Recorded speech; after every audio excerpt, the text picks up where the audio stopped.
Hello, everyone. I am Sakshi from the validation team at MBA and Beyond, and welcome to Coffee with MBA and Beyond. I'll be your host for the night, and with me we have our two wonderful speakers, Ruchita and Aditya. Both of them are recently back and admit to INSEAD, maybe one of your dream B schools, and they would be here to help you answer all the questions that you have. And we can start the session by introducing each of the speakers. So, Aditya, maybe you can start with your introduction, and then Ruchita, you can go ahead. Awesome. Am I audible? Okay, first of all, hi Ruchita. She's gonna be my batchmate at INSEAD and we're gonna stay together. I think we have booked the same villa. Well, guys, I am Aditya. I'm an incoming student at INSEAD. I'll be joining the Fontainebleau campus this coming January. About me, so I grew up in Patna in Bihar and then did my engineering from Bangalore. And then I have been working with L&T, Larsen and Toubro for the Metal and Mining Business Division for since 2016. So I have led project management, sourcing, business development. And of late, I was looking at the international business across Africa, Middle East, and Australia. That's where I got this wonderful idea of applying for GMAT and ended up scoring a 700 and applied to only European schools with the help of MBA and Beyond. That was INSEAD, HEC Paris, and ESS Spain, and could finally get a conversion for HEC and INSEAD with a scholarship. So the idea was to pivot to strategy consulting. INSEAD made the most sense for a lot of other reasons, and which is where I'll be heading. And besides work, I am a professional Western trained vocalist and I like spending time with animals and, doing pro bono volunteering wherever they would have me. So over to you, Richard. Go on. Yeah, that's a lovely introduction, Aditya. So, hey, hi everyone. I'm Ruchita and I'm natively from Ranchi, born and brought up in Maharashtra. I graduated from IIT Kharagpur as an electrical engineer in 2017. After graduation, I spent about 5 years in General Electric. I was building softwares for wind turbines, had a great time digging into different roles in technology, front end, back end, a little bit of data. However, I wanted to move forward and try to understand why I'm doing what I'm doing and decided to pursue product management. It was that time when I was thinking that should I do an MBA? It was 2020. But then I got into a startup, into a product role. So the MBA plan got tipped back then. And I spent about 2.5 years as a product manager in a fintech startup called Refine. However, it has been a great time in the startup. However, nothing could, I was trying to, answer myself that why would I pursue an MBA still? And what is it that is missing? You can still change careers, you can still switch jobs. What is it that, do you really need an MBA, especially in a world where, knowledge is free? I realized nothing replaced the international exposure that an international MBA program provides, and the accelerated growth that you can get within a limited amount of time is something which is not replaceable. And that made me pursue my applications to B schools, and INSEAD was one of my dream schools, something which I've been following since 2020. And yeah, this year I finally applied to the B school, and yeah, I'm here and very excited to speak with you about my journey. Sounds amazing, guys. That was a very brief intro. I'm sure people have gotten an idea of your profiles and prepping their questions. So I will just give a brief on how the session would work. So in the first 25 to 30 minutes, we will take in the questions that we have already received from the applicants. And in the next 25 to 30 minutes, we will take on the questions that you guys will enter in the chat box. So you can start entering the questions and we'll take them on after 25 to 30 minutes once we're done. So yeah, we'll start with the first question that we have, which is what qualities does INSEAD look for in applicants? So Brigitta, you can start and then you can add on. Sure. So I think INSEAD has very clear 4 criteria defined, and they talk about it a lot on their website and even, if you follow them on YouTube. And those 4 check boxes that they look at in any person is 1, academic capability, 2, international exposure, 3, ability to contribute, and 4th is leadership potential, not in any specific order. But these are the 4 things that they look out for to ensure that they have a holistic profile that they want to provide admissions to. And each person's story is different, and all these 4 traits could mean different for each one of us based on our journey so far. So I think in your reflection phase, you can, when you reflect on your personal life and your career, you can list down the stories that add up to these bits. So yeah, under each of these sections, for example, academic potential is something can be described by your GMAT score, and typically the GMAT score and your school scores take care of it. Ability to contribute is something which comes from your work, or even any pro bono work that you have done beyond your professional or career jobs. International exposure is something, again, that is a lot of times defined by work, but you may or may not have really traveled outside of the country, but you can still define how that exposure was gained. The goal there is to identify if you have an international motivation, like how do you look at yourself growing professionally, and how do you settle, how do you behave in a multicultural setup, and leadership potential. So yeah, have you led a team? Have you led, even if you're not a manager, was there a situation wherein you took a lead or took initiative to drive an outcome? So yeah, these are the 4 bits and few ways in which how it could differ, the story could differ for each one of us.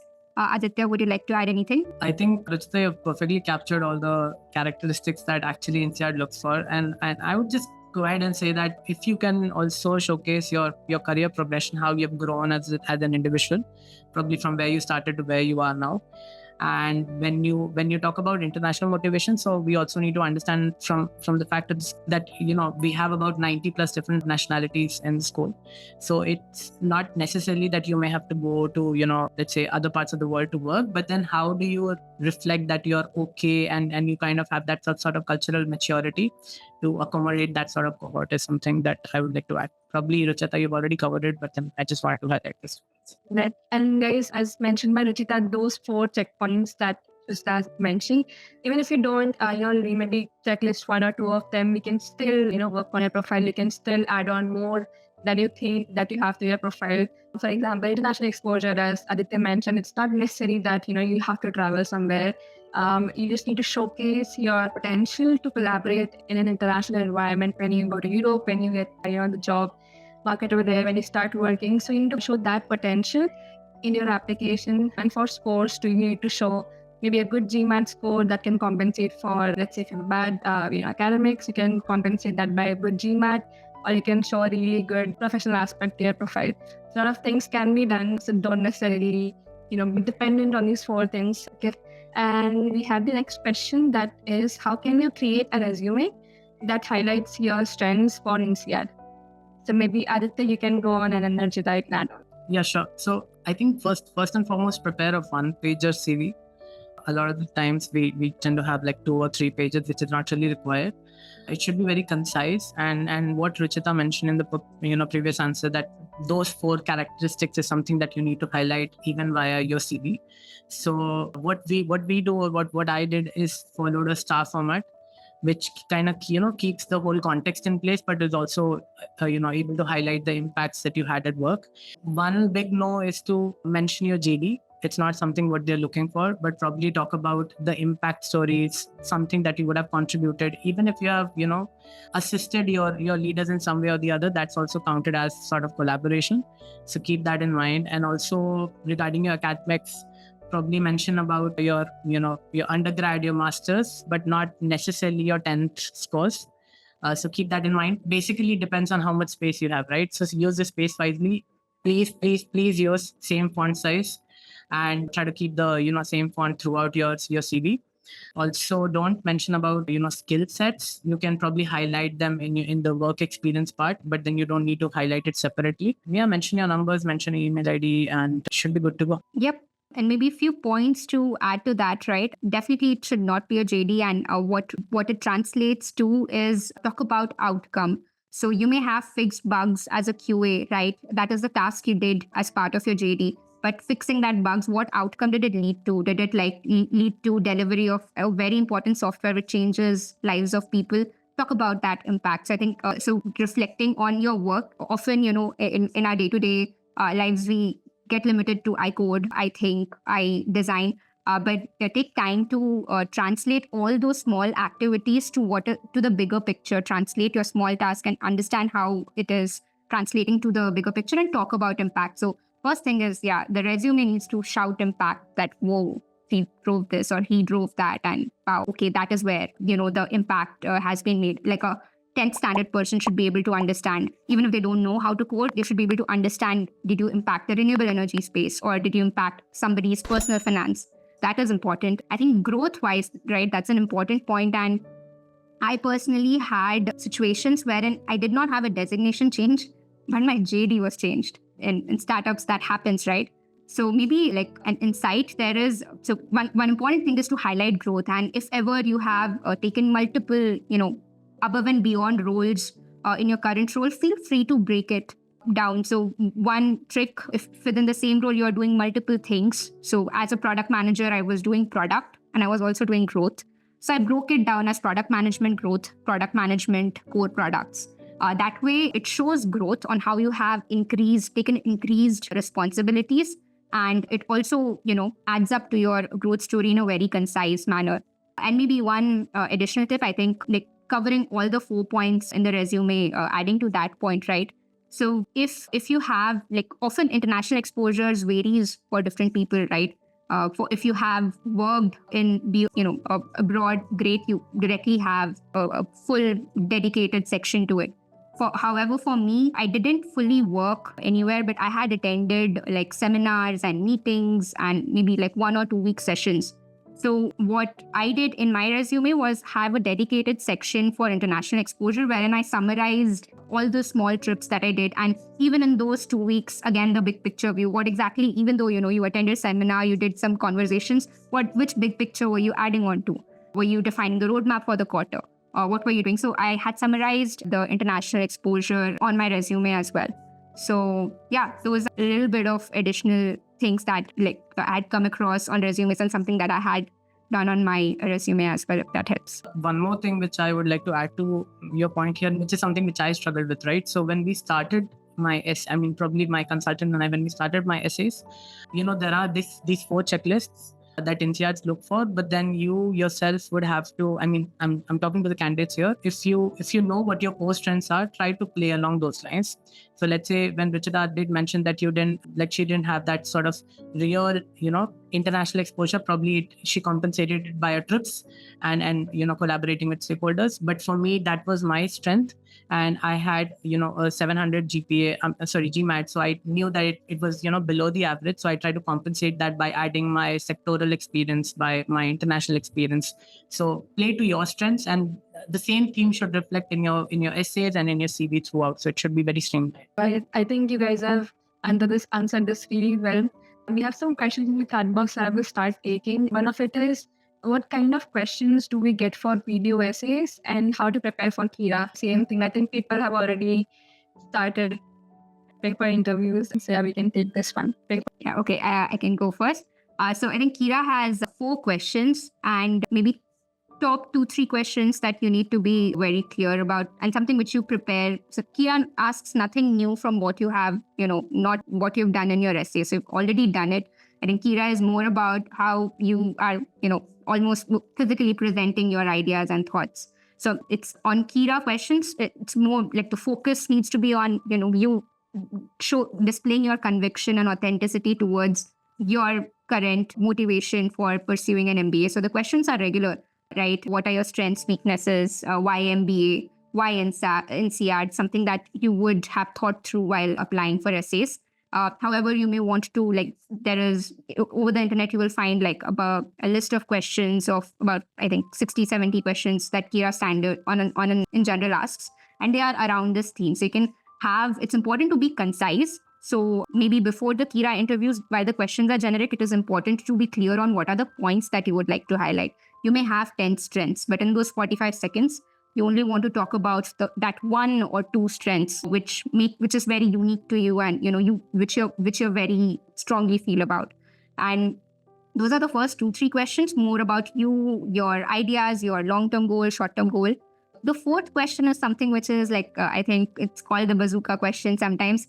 That could be, completely philosophical. I think I had received this question that if you meet the president of India, what would you, tell them? So those, when in such questions, you again go back to, your long-term goals, short-term goals, your motivation. So again, the goal of this question is again to understand where, weave in your motivations, how even your stories into that particular situation. So go back to even in the bazooka question, go back to, your skills, your strengths, your goals, your story, and try to understand what is the part that you would like to highlight. There's no right or wrong answer. It is all about, being authentic to those questions. So yeah, that's what I have. Aditya, would you like to add? Yeah, I was just going through my key questions because I kind of forgot and I messaged my consultant. So I was just having a look at it. Well, very interesting insight that I have here. I was always very nervous to give my Kira essays. And probably that's because I saw a lot of videos where people, had this that I want to say 3 things and I want to say 2 things. And I spoke to my consultant and I was like, I don't have this management consulting background and probably I can't structure my essay, answers in this way. So is it okay if I kind of, break my answers and if I do a lot of, and so is that fine? And then he told me that NCR is actually looking to put a face on your application. So the more authentic you are and what Richita mentioned, that it's not like you just go there and sit for the interviews. Probably you would have done that sort of research, why INSEAD and why what's your short-term, long-term goal and stuff like that. But also don't over-rehearse. Probably what you can do is when you're practicing your Kira questions, you would find a bunch of them on GMAT Club or any other website, even if you do a normal search. Probably just write it down, but make bullet points and try to, answer it without having some sort of long paragraphs that you kind of memorize and then you just kind of spill it out. It shows that you're over-rehearsed. It doesn't add to your personality. So whoever you are, just be very authentic and have those bullet points in mind and kind of frame the answers when you go for it. Yep. And maybe it reminds me of my Kira questions, right? The first question I actually spilled over, it ended with, okay, it's finished. I had 3 points and it got over at 2 points. It's also about, the goal is to understand authenticity and put a face to that application. Very well said. So even though my first question was like that, I think I covered up in the next few questions. I remembered, okay, it's just 45 seconds and you need to get back to maybe not 3 points, just 2 points. So it's okay, right? It's important to understand the goal. Richita, you're on mute. Sure. So yeah, it's about just understanding who you are. So even if you, fumble or forgot or anything, just get back. Think as if a person is talking to you about that, asking you the same question. You wouldn't get stuck there. You would want to, move on and maybe just move on to the next point. So it's okay. It's important to if you get stuck or fumble, it's important to move on to the next question or next point that you would like to express. On that note, we'll move on to the next question. That is, could you please throw some light on the scholarship rules? So, Aditya, do you want to take this one? Yeah. Talk about the criteria. Yeah, so mostly scholarships for INSEAD specifically could be on financial need basis. It could be on your profile. Let's say if it's merit-based scholarships, or else there are very specific scholarships. So let's say there would be some sort of fellowship from some of the person from INSEAD who would have been a contributor or a donor, and for that it is very specific. So let's say there could be one scholarship for women in tech. There could be one scholarship for, let's say, AgTech or EdTech sort of background. So it varies, but then broadly, if I have to cover it up, it could be in 3 categories. First one is your merit-based, second is your financial need, and the third one would be specific, which I just talked about, because it can vary from from periods to periods and from intakes to intakes. Yeah, most about the criteria. Yeah, I think that covers the kinds of scholarships well. I think when it comes to the scholarship essays, the same factor, right? Since there are different kinds of scholarship providers, and they have they have very specific, they have a choice of students that they would prefer. So if you did if it's a scholarship for women, they would want to identify women who have contributed to women in tech or women in STEM communities. So highlighting the kind of work that the scholarship is looking for really helps. And that is something that one can keep in mind while writing those essays. And also, if you are targeting any specific scholarships like L'Oreal or Forte, just look up what these organizations are kind of looking for in the applicant they want to provide the amount to, and work around your essays in that particular, bracket. And you're good to go. And we have the next question, which is from Farshada, that is, while the average work ex for INSEAD cohort is 5 to 6 years, would you recommend still applying with the 2 years experience if it shows growth? Maybe Ruchita, you can take this one. The average work experience that at least I've noticed in my peers and in my circles is around 4 to 5 years, right? However, nothing like I think the 4 criteria that people were looking for didn't talk about work experience a lot. This is a norm. Yes, this is the trend and this is what the statistics say. However, there's not a complete no for a person who has 2 years experience. So I would say that again, go through the university, the values that the university values, and see if it matches with your story. If it does, go take a shot. I would recommend. Yes, the cases are rare, but it's not zero. So if especially if your story resonates with the checkpoints that the school is looking for, and if you are very sure that yes, this is the path that I want to take, it also reflects on your essays, your resume, and whatever application process that you are undergoing for that particular school. So I would say worth a try and worth giving it a shot. So while the average work X, right, the peak of the normal curve lies around 4 to 6 years, I had 7 years work experience as well. So I was on the other end, high work X. So As long as you're able to justify while the your average work motivations, X, I right, think should be worth a try.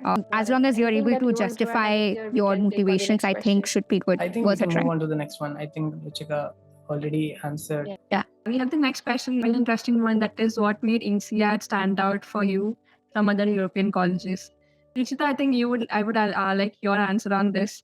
I remember you only signed up for one school, that is INSEAD. Oh yeah. And I think I mentioned that INSEAD is one school that I was looking for since 2020. So yeah, when I began my MBA hunt, right, figuring out which is the school, because you're spending a lot of money in this degree, so it better be worth it.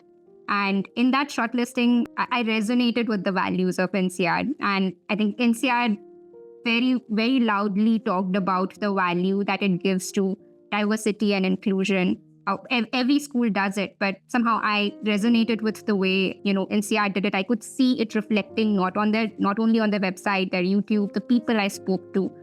So I think my personal values and my personal experiences, I personally value diversity and inclusion because of my my career, my personal experience. That kind of environment boosted my growth. And I saw a school which was valuing it the same and provided an environment, more importantly, provided an environment where one could thrive on those values. So that is where I decided that, okay, INSEAD is going to be the one for me. That's great. Aditya, what made you choose between INSEAD and HEC after getting the admission? Sure. Well, INSEAD was my dream school as well, but I was not very sure if I'll get in, to be honest. And that's why I applied to a couple of other schools, which were HEC and ESL. The thing that struck the chords with me was what Ruchita also mentioned, was the international diversity. I was looking to make a global career in the long term. And I had already worked in Guinea, interacted with, international stakeholders. And I knew that if I had to make a global career, I have to be okay in doing business with, people from all across the world. And so that was about the diversity and international motivation. The other thing was I was looking to pivot towards strategy consulting. So I was looking at a lot of courses, materials, clubs, students who could really add some sort of value to my existing knowledge base or skill base, where I can make a pivot to strategy consulting in the long term. And I was very sure, because of personal reasons, that I didn't want to move to US and Canada. So my radar was only Europe and Asia Pacific, to be honest. And out of all the schools that I did notice, and she mentioned beautifully that when you talk to people, you kind of relate whether you see yourself in that sort of school or not. And when I spoke to INSEAD fellows, first of all, I thought they would not respond, but then they were so collaborative, they're so helpful, that I kind of felt that I kind of belonged there. And that was one of the reasons why I chose INSEAD over HEC Paris. That's good to know. We have the next question, which is from Ritika, that is engagement in family business looked upon favorably? That's good to know. We have the next question. I do not have a lot of information or references on this. However, I'm aware that family business, people already in a family business getting into an MBA to upskill and going back to their family business is a group of people that you find during the MBA program. So while I have limited context over here, I can assure you that this is one type of people who like one motivation for people to join an MBA program, and you will certainly find people with that motivation. I'm happy to connect you with people who are, are already in the family business and looking forward to grow their family business through their experience in MBA. I can put you in touch with them post this call, maybe. I would like to touch upon the business aspect. So when you are in family business, first of all, you get to experience a lot of stuff, because when you are working in an MNC, there's a specific sort of role that you work in. But when you're working in a family business, you can have exposure from end to end. So that's one thing. But second thing, why MBA schools love people from family businesses, they go back to family business. So at the end of the day, the school doesn't have to worry about getting you placed somewhere, or it doesn't really reflect on the placement statistics. So also think from that perspective. If you're going there to upskill yourself and coming back to the family business, and you want to make some impact, basically the keyword here is impact. How big of a change are you looking for in yourself? And if you can highlight your sort of learnings and experiences in a family business, you should be good to go. So fun fact, I have a family business in gemstones and astrology, and I kind of witnessed my own family doing all this. So I did touch upon all that. But then if you're only into family business, let's say I moved to corporate, right? So probably talk about the stuff that how you grew in the family business, how your business grew, and what sort of learnings you had, how that shaped your personality overall. And that is something what the school would love to know. I think to add on, I wouldn't say INSEAD favors people from family business background, but they would love to have you guys. They really are looking for people from family business, and with a strong application, we can definitely crack an interview for sure. We can take on the next question, which is, it's difficult to highlight all the 4 pointers in the 2 motivational essays. What is the best way to showcase these? LORs and CV will suffice. Maybe Aditya, you can take this one. Sure. Well, first of all, I never counted that there were 2 motivational essays. I just clubbed them all together in one. And to be honest, when I saw the whole bunch of essays that I had to write, I kind of knew that I would be able to touch upon all these aspects. So don't worry about touching all these 4 aspects only in those 2 motivational essays. You will have a lot of ample amount of time, ample amount of space to highlight all those other stuffs. And yeah, coming to the second part of the question, that none of the ideally the candidate should be able to cross 100% of the threshold of all these 4 sections. But practically speaking, it's difficult to find such candidates, and probably it's okay. It's basically a trade-off. Like I said in the earlier question, play to your strengths. If you think that you are strong in international, sort of international business, and you had some sort of international exposure, talk about all those things. In case if you think that you excel in personal interest, you have a lot of interesting anecdotes to share where the schools would love to know something, would come to know more about your personality, mention about all those stuff. So it's okay to not have all the 4 boxes checked. However, the more you're able to capture all the four boxes, the higher your probability of getting in at least an interview call for the INSEAD application. Yep. Yeah. And yes, there will always be so many things to talk about, right? And I think what really helps is reflecting on what are the things that you want to highlight. So I think so in the beginning, it might seem like, hey, too much to talk about. However, when you want to just reflect on your stories that you're very proud of, stories that, changed you, gave you a lot of learning. Based on those stories, what are the traits that you want to talk about? So what are the skills, what are the strengths and weaknesses that you want to highlight? And what are the leadership styles that you want to highlight? I think having that list or having that self-reflection on what picture do you want to portray through that essay really helps in understanding how do you want to locate and place information. So I think CV is a great way to already talk about impact, right? There you cannot go subjective, but you can definitely talk about impact that you have done. So driven a lot of impact, demonstrate growth there. However, the subjective things about how do you behave in a particular situation, or how do you take initiatives, those subjective aspects might not get covered in CV, and that is where these particular things are something which you would want to distribute between essays and LORs.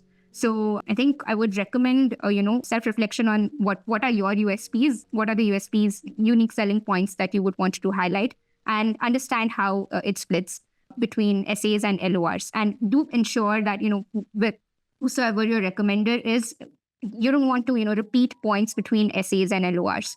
So once you have the, things that you want to highlight, you can share stories, speak with your recommender that, these are the stories that, that can be highlighted in the LORs and that can be shared in the LORs by the recommender. And these are the stories that you can talk about in your essay. So that way you have like more real estate to talk about your stories. And definitely, I think one thing that I learned during the application process, and I had to like force myself a lot into doing it, was talking about your personal aspects. So I ended up talking a lot about work.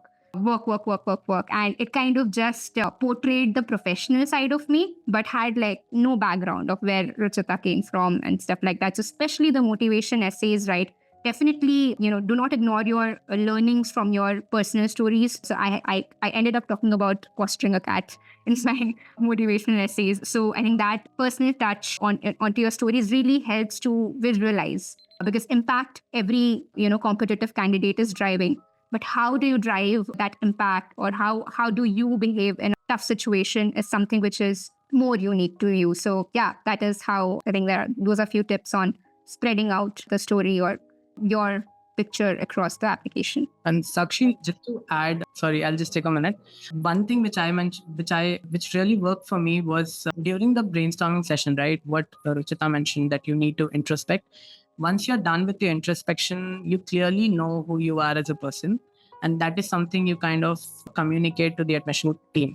So a lot of people, they go school first and then they decide, what sort of characteristics they would want to carry. But that's not how it should be. You should have all the things that, you know who you are. And then based on that, select the schools. And you will never have a 100% overlap, right? There will be some sort of offset, but that's okay. If you have the right introspection in place, probably highlight, there could be some tweaking here and there to highlight more of this and more of that, but then don't try to just push yourself to align with the values of the school, but it should be the other way around, right? The school should also align with the kind of value that you have. So yep, very important point. It's very important to be authentic at the end of the day. If you push yourself to fit in, that may not come out to be authentic, and that could be a deterrent in return. So yeah, conviction and authenticity at the end is very important. Great. I think that was a very detailed answer from both of you guys, and that must have surely helped a lot of people over here. We have the next question where I think we're talking about interviews. So what are the personal interviews like? Maybe either one of you can take this one because we have a lot of questions pending. So one of you can explain, share your interview experience with both the interviewers. I think you can take this. Yeah, you can start. It's okay. Okay, Ruchita can start. Okay, cool. Interviews are relatively the easier part of the process, I would say. Once you have put out yourself on paper, interviews are about, just, I don't know if this is the right term, but vibe check, right? Hey, are you really the person that you put on paper? And vibe check that, it's taken by alums, by the way. The interviews are taken by alumni, which is not the case with a lot of B schools. So it is literally vibe check. Your alums try to understand that, are you someone they would be happy to have in their class. So the questions are nothing new. It's about the same questions that you answer in your essays. Tell me about yourself, or strengths, weaknesses, why MBA, what is your goal, does it make sense?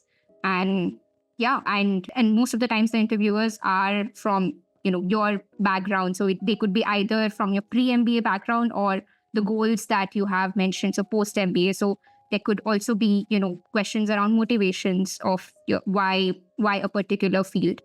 And there is no right and wrong answer over here. As long as you're presenting, why you are doing it. And as long as you're able to present yourself, I think that's cool. So both the interviews for me had really similar set of questions, same set of questions. And yeah, vibe check at the end, I felt it was better. We can take on the next question. That is, considering NCR has a 10-month MBA program compared to the slightly longer programs at HEC and LBS, are there any downsides of a shorter program that one should be mindful of? So, Aditya, you can take this one. Okay, so I'll answer this question specifically to NCR, right? I don't see any downside, but then I see the upside. So the upside for NCR is, and this is something that I've observed because I have been a part of HEC group and other groups as well. When it comes to consulting, companies, they give a special privilege to INSEAD and similar schools such as LBS. I think these are the only schools that I think they give some sort of privilege to. They have specific briefing sessions for these schools. They have specific deadlines. All the other schools would be applying to some sort of deadlines which would start in September for the internships. But then for INSEAD specifically, if you're going for the January intake, it will start somewhere from Feb to March onwards. So that sort of exclusivity is something that you get. Compared to, this is something that even the interviewer at HEC told me, and I kind of truly align to this, is even though HEC is a 15, 16 months program, the kind of specialization that you have is probably for 5-6 months, but you're not going to become an expert in that sort of specialization, right? So it's just a foundation that you're going to develop. And I personally was looking for a very short program, probably 10 to 12 months. And that's because I think Ruchita will also agree with me. We already have about 7 years of work ex, and we kind of know where we want to go after this. But probably if you're looking for some sort of exploration along the way, then probably a 2-year program is something that you should go for. Good. We have the next question. That is, I'll combine 2 questions. One of you guys can take one in the next part. So that is R1 or R2. Is there any significant difference? Which deadlines must someone who really wants to get in aim? This is something asked by around 6 people. So yeah, that part. And then one of you guys can answer the second part. That is there a distinction between the Singapore and the Fontainebleau campus? So maybe Ruchita, you can take the R1 or R2 part, and then Aditya, you can take the second part. Sure. So I'm an R2 applicant, and I think Aditya is an R1 applicant. So at least my observations have been that if you can, like, the earlier the better, right? So if you can go for R1, please go for R1. It's the school starts from an empty slate. The scholarships are also available. So net, if R1 is possible, please go for it. And because that is where you have the best chances, both scholarship wise and admissions wise, right? However, in R2, if you do not happen to apply to R1, I think we still have R2, and especially I think in INSEAD, the scholarships are also they wait until R2 for the scholarships to be distributed by and large. So R2 is still something that you can consider, especially for a B school like INSEAD. So here I was an R2 applicant, so I think as long as the criteria are met and you have a strong story, I think worth a try again.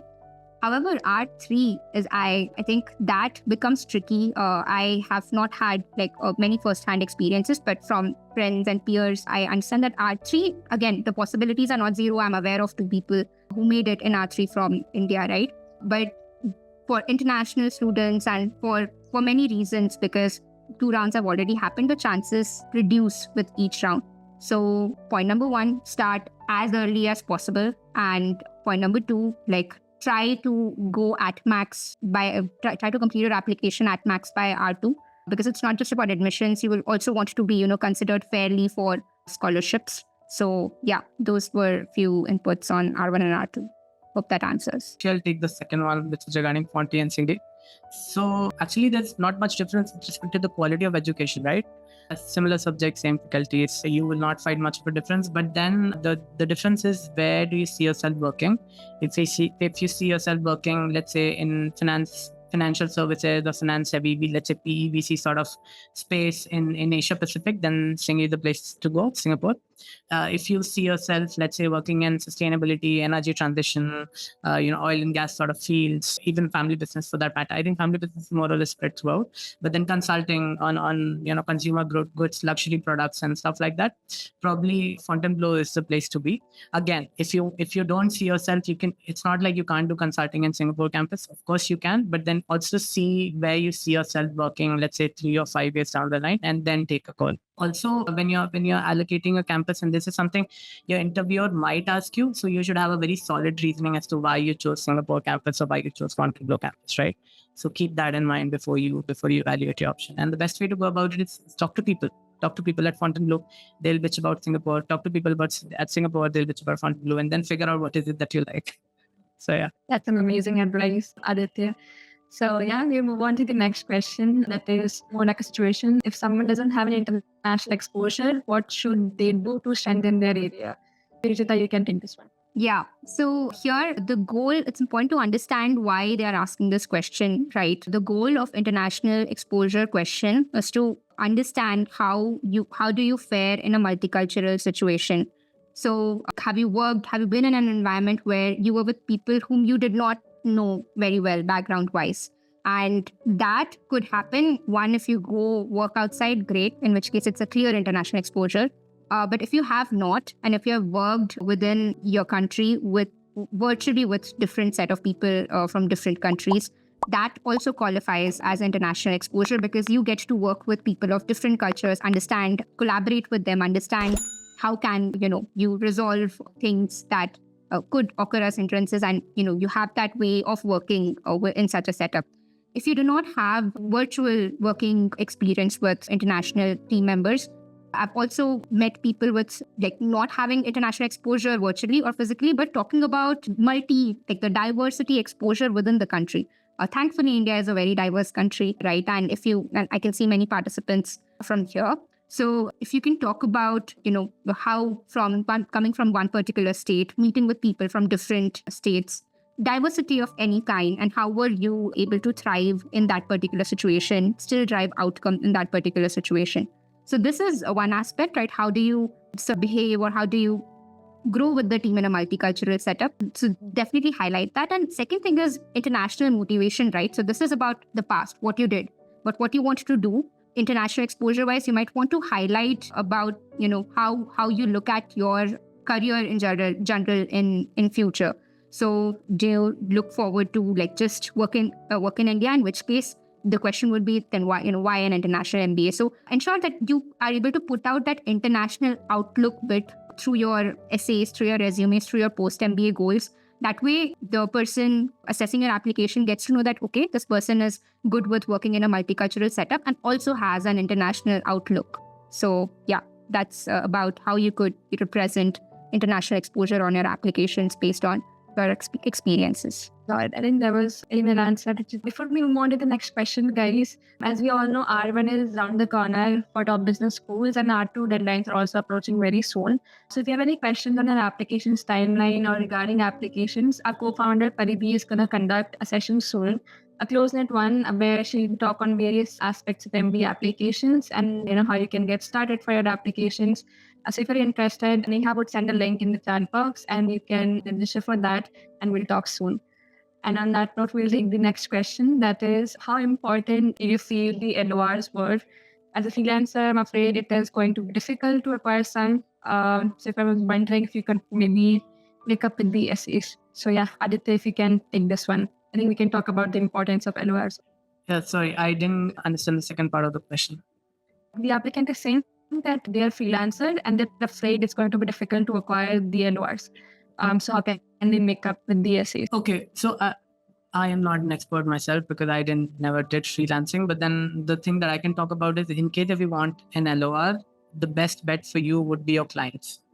Probably reach out to your clients who can vouch for the kind of capabilities that you have, and ensure that you have two specific recommenders who can talk about different stuff, most likely. And so that, like what Ruchita mentioned, there should not be any overlap and repetition of the same stuff again and again.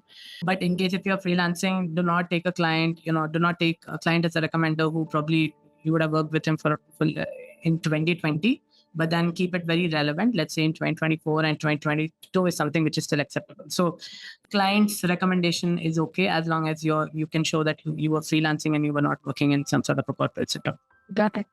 Yeah, we have the next question, a very interesting one. That is, what is INSEAD's view on use of AI in your essays? Do you want to take this one, or Ruchita? Go ahead, Aditya. Okay, sure. Well, see, I don't know what INSEAD thinks, but I think that AI is a tool that can help you. So probably what you can do is, let's say if you want to use AI is a good tool. ChatGPT is an amazing tool, but then don't just write the prompts and let it phrase all the essays. Probably, let's say if you want to tweak something, and which I keep on telling my friends as well, let's say if there's something that you're not able to understand, how do you connect the two paragraphs, right? Or let's say two different sorts of angles, and you're trying to do it on your own. Probably see how a chat GPT is connecting, take that sort of inspiration and do it on your own. If you are, so this is what I've heard, I don't know how much of that is true, but they have this AI detectors across these MBA applications. So if you are just copy pasting things from chat GPT, it's gonna detect. But then I'm not sure if they actually use it or not. But then probably not really a good bet to do that, because if you are then rejected, then probably you may not be able to apply to INSEAD again next year, because INSEAD is anyway not very reapplicant friendly if you want to apply next year. So my advice to you is take inspiration, but don't copy paste. Yep. So I had actually emailed before applying that. I'd emailed INSEAD admission officers that is it okay to use AI, because hello, we are living in 2024. And I'm a chat GPT user. So their response was that as long as you're using it to correct grammar, it's fine. But you cannot let ChatGPT define your story. And that ends up happening if you give the control to ChatGPT. So their point was grammar, okay. So stuff like Grammarly, fine. But then the stories need to be authentic. The authenticity cannot be lost because AI was used. However, this was a response, but I highly recommend what Aditya said, right? Take inspiration, but write on your own to, avoid any misunderstandings. Got it. We have the next question, that is, how early did you start your essays, etc. for the rounds? So, yeah, Rishita, if you want to answer your part. Sorry, would you repeat the question? Yeah. How early did you start working on your applications for the rounds that you want to target? Yeah. So I think 2 applications submissions were around March. And I started the personal reflection bit in mid last year. I actually was targeting R1 but couldn't make it to R1 due to work. And I decided to drop R1. But the personal reflection bit started last year, and I think I started putting in more hours in the beginning of this year. So I would say personal reflection itself takes at least a month, and then you spend about 2-3 months refining your essays, ensuring that all the data points that you want to highlight, the picture that you want to put out is spread nicely across your application. So yeah, that's my story. Started 1 year, but I think about 7-8 months before the submission deadline. But yeah, at least 3 to 4 months before you start reflecting is what I would recommend. Got it. We can take the next question, that is, can you throw some light on how working in a non-profit or social impact experience is viewed by the AdCom for INSEAD? Yeah. We can take the next question. Well, doesn't matter which industry you're coming from, as long as you're able to highlight these 4 characteristics, right? Whether you're coming from social impact, whether you're coming from consulting. I know someone from social impact who got into INSEAD because she had a lot of stuff to talk about, and she kind of touched upon all the 4 characteristics. So it's not necessarily, INSEAD doesn't have this standard template that you need to be from a specific industry and that's how you're going to please the AdComs. You could be from a consulting, you could be from a non-consulting, you could be from mining, you could be from healthcare, you could be from social impact, you could be from anywhere. But then, like what Ruchita mentioned, what is important is how much you've introspected about yourself and what is it that you want to portray in front of the admission team. Are you passionate about your goals? Are you passionate? Is your long-term, short-term goals aligned with who you are as a person? Are you authentic enough? Because that's going to reflect. Even though if you somehow get through the interviews, the alums are quick enough to guess whether it's really you who has written this sort of application. Are you really authentic enough?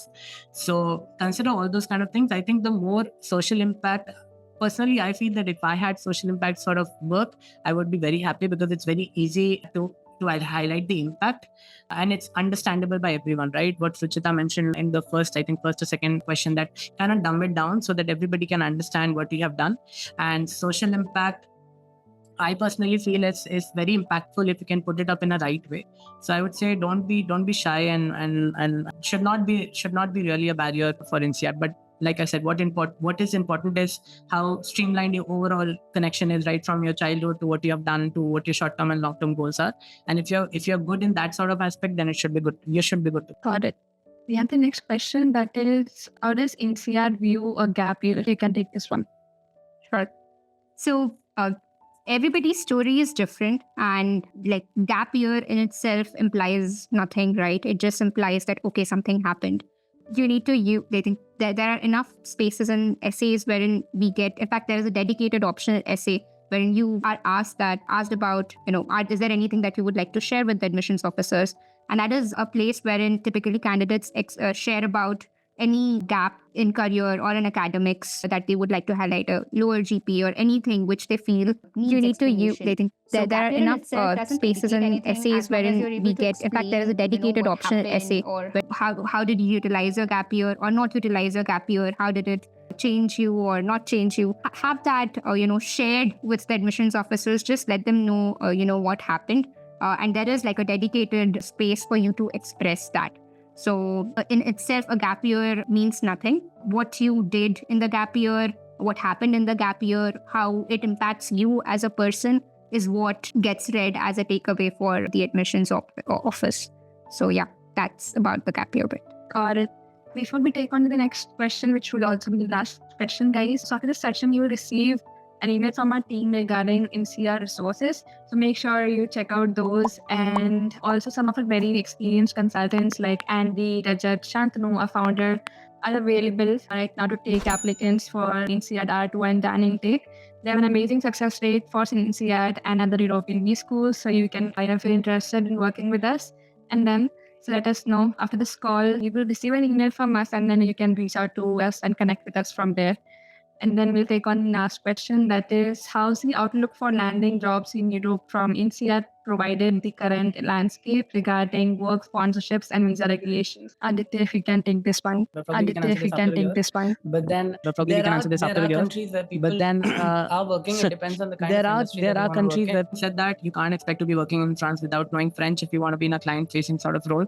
So don't have that unrealistic expectations.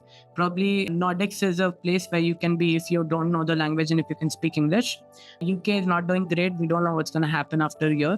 But then Nordics, Middle East, Asia Pacific is something that is coming up. I see a lot of people from INSEAD moving to Amsterdam, Copenhagen. I mean, I'm talking about consulting, right? Brussels. I'm looking at people moving to even some parts of Germany, mostly Middle East, slowly Southeast Asia region of Vietnam, Philippines. That's also opening up in case if you're interested in that sort of area. But the regions where probably you cannot apply at this stage, I don't know what's going to happen after a year, is Australia, France, if you don't know the language, Spain, UK market is not doing well for consulting related jobs. And Luxembourg is a great place. Slowly, it's also opening up here. There's a lot of recruitment opportunity that you can have. Great. I think that was pretty insightful. Aditya, that brings us to the end of the session, guys. I know a lot of questions in the chat box were repeated and on similar lines. So we would be putting the recording of the session on YouTube. So please, take a look at it. I think a lot of your questions would be answered over there as well. We weren't able to take a lot of questions because a lot of questions were there in the chat box. So after this call, you can reach out to us, schedule a one-on-one profile evaluation, and we can take it from there. Also, we have a community on WhatsApp where people help each other answer your questions and help you through the applications as well. So please join the community to the link in the chat box. And Aditya and Rachita, thank you so much for this session. I think it was extremely insightful, and people applying on the 10th, for them it would have been an amazing deal. So thank you so much for joining, guys. Thank you and all the best, everyone. Thanks, everyone. Thank you for tuning in. Thanks, guys, for joining. Have a great night.